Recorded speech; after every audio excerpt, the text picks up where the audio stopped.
back to the channel. Well, you're riding with me in my F430. Single clutch cars, inherently, everyone wants more clutch life. It's just a way of life. Now, of course, if you have the newer cars with dual clutch technology, it's less of a concern. However, I've still heard cases of people having problems with those cars with clutch life, but definitely it is much less of an obstacle. I have quite a few of these cars. It started with my 355.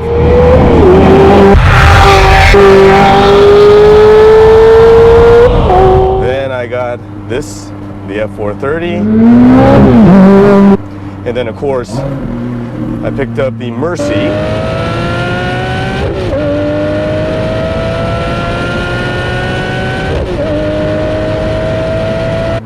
And ended with the SV.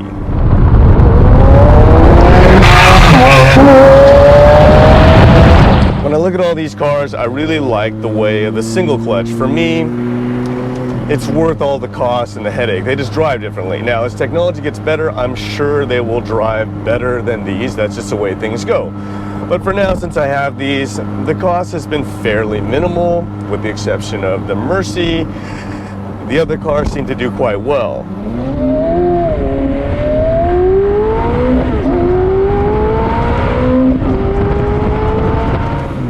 Now, the one thing I'll say about these cars is it's kind of like a strategy, and driving is key. Knowledge is key. I'll tell you a sad story about my 355. The clutch really only lasted about 5,000 miles in the first round, but was it the car's fault? Absolutely not. It was my own, because I figured, how can the clutch actually wear that fast? So I put it at one of the properties we have with a steep driveway.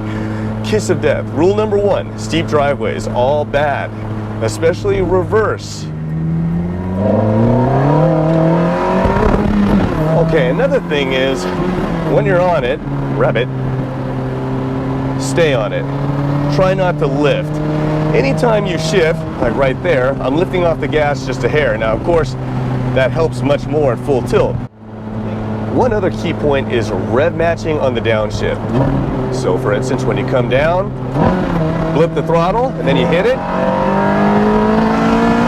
and then a slight lift. It makes a huge difference in clutch life. Now, is any one of these things by itself gonna give you a ton of clutch life? Probably not, but all together, they can make a substantial difference.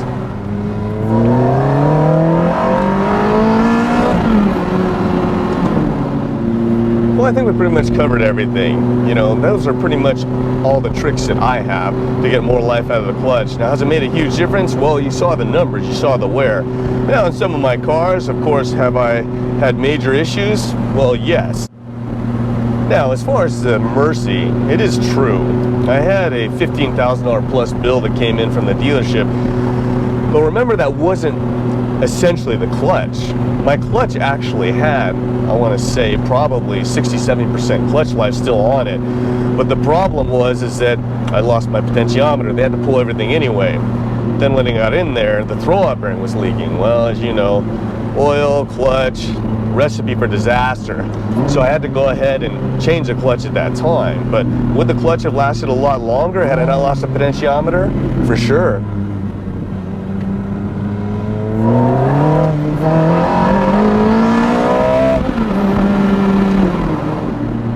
One thing I'll say that's very nice is living far away from the city, the back roads are a very nice place to open these things up.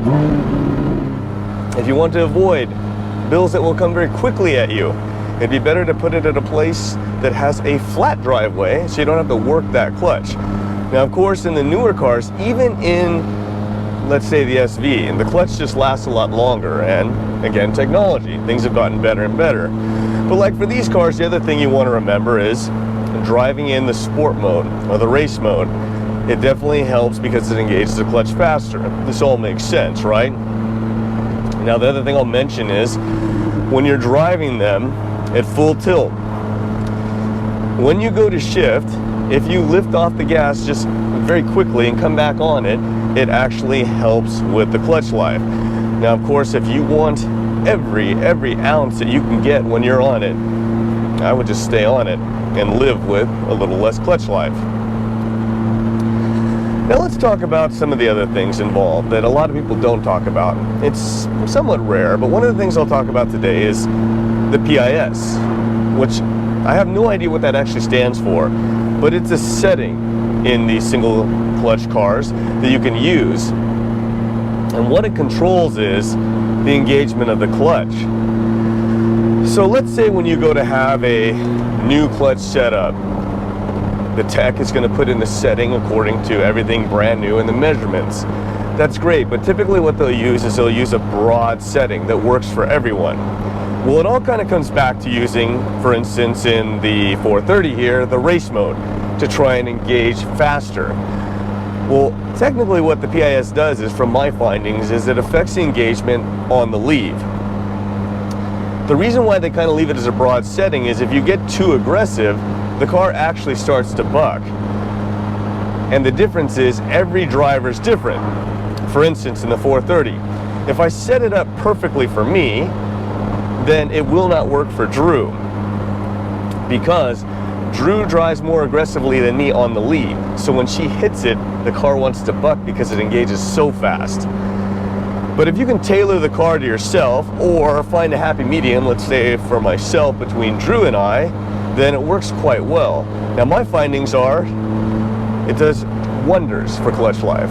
Some of the people I've seen comment it doesn't really make that big a deal. So again, I'm going to say, maybe it just depends on your driving style. But I think now what we should do is we should kind of take a look at how I do the adjustments. The difficult part being is if you want to adjust the PIS, you need either the Ferrari Lambo computer or in my case a Leonardo, and I can walk you through how I check it and change it. But if you don't, the dealer is the option. And the difficult part being is that to actually set it up to maximum efficiency, you have to drive the car with the tech. Most dealers are fine with that. If you work with them, you can work it out and get everything set, but it can be somewhat time consuming, I will warn you.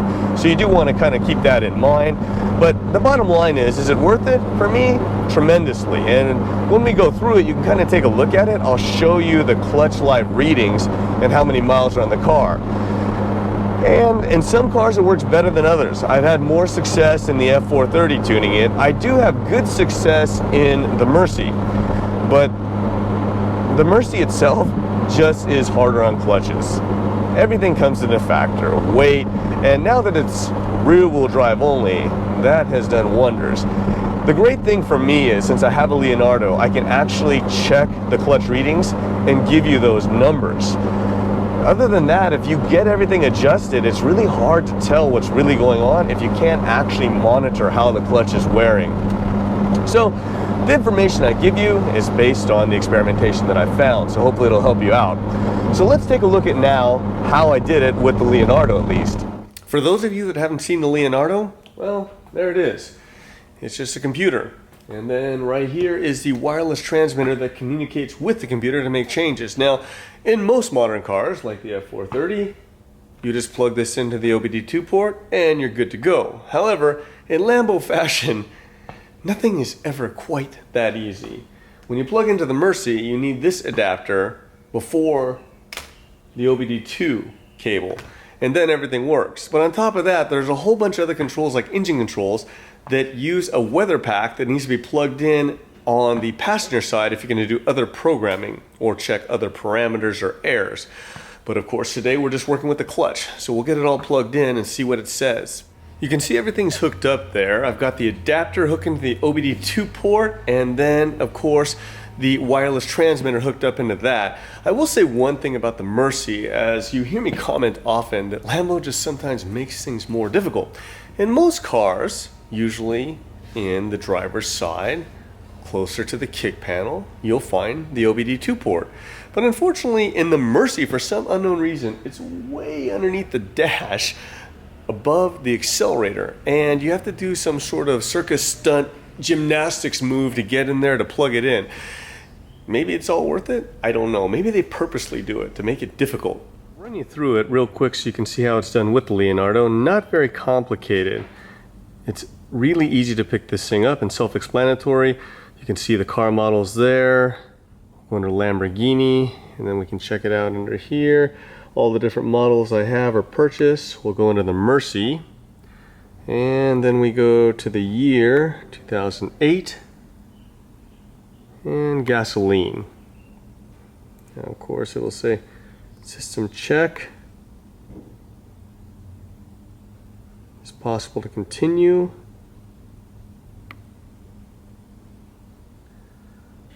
Continue under there. Here we can select the gearbox module, the second version of the trans. Open it up, and there we go. The warning.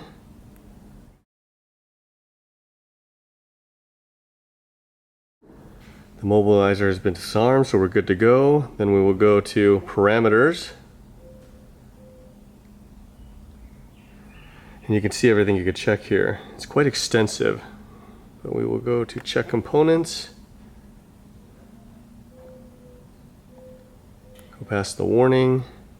And here we go. Here's everything from self-learning. You could test everything in it, the gear disengagement. It's very extensive, just like the dealership. Engage each gear individually to make sure it works. Then right here you can check the calculation on the clutch wear, and there you have it. You can see that the clutch has been used 22.72% since it was new. Now, one thing I'll say is that clutch wear was at a steady pace until I converted to the rear wheel drive, and then clutch wear, I don't want to say it almost stopped, but it really slowed down. I mean, amazingly slowed down. So of course, just that extra added bonus to converting to rear wheel drive. Now, to modify the PIS, you go to under adaptations and coatings and past the warning. Then you'll see over here all the different things you can do. Bleeding the clutch, bleeding the e-gear kit. It's just on and on, but let's just jump right into the PIS coating.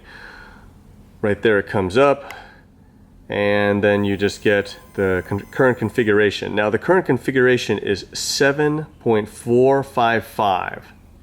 Now remember, whether you do it or your tech does it, make sure you take really good notes. For example, the original PIS when the clutch was new was 7.632, and then I adjusted from there. Now I went all the way down to 7.419 gradually, and then it started to buck or surge pretty bad. And you put Drew in it, it was just unmanageable. That's why we ended up at the 7.455. It was a happy medium. I am fairly aggressive when I drive the F430, and I will say that when I first got the car, I used to leave my car at JC's house, which has a very steep driveway. So it would be under lockdown in his garage. The problem was you had to back out to get out, and I want to say at least 2 times that there was smoke coming out of the engine compartment from the clutch. Very bad times. Yes, I know, heed my own warning, right? But here's the deal. We look right here, and it's only got 6.215% of wear. I've got over 7,000 miles on the car, so you guys can do the math. Something I've done is working. Now, all those techniques that I explained to you are part of the equation, and the other part is the PIS. Okay, so as most of you know, the faster you come down and she engages in the race mode, the more clutch life you're gonna get. It's already locked in. Now, with the PIS adjusted, that's coming in a lot faster. Now, without the PIS adjusted, it's essentially the same thing as coming down nice and easy on it, just like that. Like again, what we talked about. If you get too aggressive in it, it'll actually buck. But this is about the right setting between Drew and I, and you can see, even with an aggressive hit, it just engages real quick and goes. Obviously, the 430 is a far cry from the Murci, being it's just a complete different setup. So the numbers, of course, will be completely different. As we can see right here, the current value that I pulled out of the F430 is 1.793. Now, of course, that number was much higher when I started, and I did the same technique. I gradually brought it down to where it is. Well, there you have it. That's how I did it. I mean, I used the Leonardo to adjust all these cars, and it makes a huge difference. Now, I will say, if you have an Aventador SV, is it as critical? No. On the older cars, does it help more? Yes. The return on investment is much larger on the older cars. You just put the time on to do the work. That is a very new stop sign. That was not here last time I was here. All right, so like I was saying, the Leonardo's what helps me, but hopefully you can just use that information to your advantage versus having to go and buy a Leonardo, because as most of you know, they're quite expensive and you have to use it quite a bit to make it pay for itself. But if you have the means, in my opinion, it's well worth the money. And the more cars you have that you can spread that cost over, the better off you are. I mean, and again too, if you have a whole bunch of friends that have Ferraris and Lambos, well, you can either use that as a business opportunity to help out your buddies by giving them a better discount than the dealer, or possibly pull together and get one. Well, there you have it. You got a chance to see that I was able to adjust everything with the Leonardo, and the information I give you is from my experimentation. Will it work for you? I would think possibly. The difficult part being is if you don't have a Leonardo or the Lambo computer or Ferrari computer, you're going to need to somehow go to the dealer, have them work with you, which I know they will, but you want to adjust it to your driving style, not the technician's driving style, and that should help you out. Other than that, I'm going to enjoy the rest of my time with the F430, and I hope all of you have a great weekend. See you next time.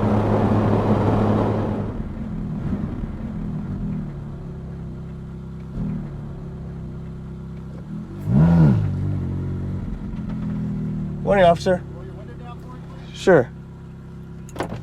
Hey, you're hot dogging a little bit, okay? Sorry, officer. Yeah, so you see I'm dealing with this? Yeah, So, I definitely don't want to be that. See, I know you don't know about this coming down this hill. Okay. But I don't want, looks like a nice car, first of all. Okay. So it's a compliment. Oh, thank Second you. of all, I don't want to find you later on wrapped up around a tree somewhere, okay? I appreciate that. Sorry about that. All right. You have your driver's license on you? Sure. And are you going out with some friends today at all? No, I'm going back to work on the farm. You look familiar to me. Oh, we own the farm right across the street from the high school. Yeah, I'm a local boy. Okay, good Yeah, seeing you. in fact, yeah, probably went to I'm class of '94. Oh, yeah, we're in high school together then. Yeah. You used to race. Yes, sir. You were the one that raced. Yes. You can call me John. It's okay. Good morning, John. Yeah. Good morning. Well, thanks for being so remember you cool. now. You look familiar to me. I'm like, who is this? Yeah, sorry. I just don't want you to. I don't want you to wrap it around a tree. Okay. All right, John. All right, man. Thank you, sir. Have a great weekend.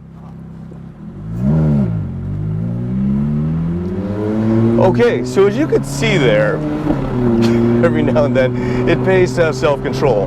And luckily, since it is a small town here, a lot of people know each other. Now, that was Officer John of the Highway Patrol, and he was super, super cool, and I'm very appreciative of that. So we will just take it easy now, but at least we were able to get some good information, and I was able to show you how the clutch actually works. And that was really the point. It really wasn't to go sideways, and obviously he is concerned about me. But luckily, since he knew who I was, he was cool about it, and we're able to continue.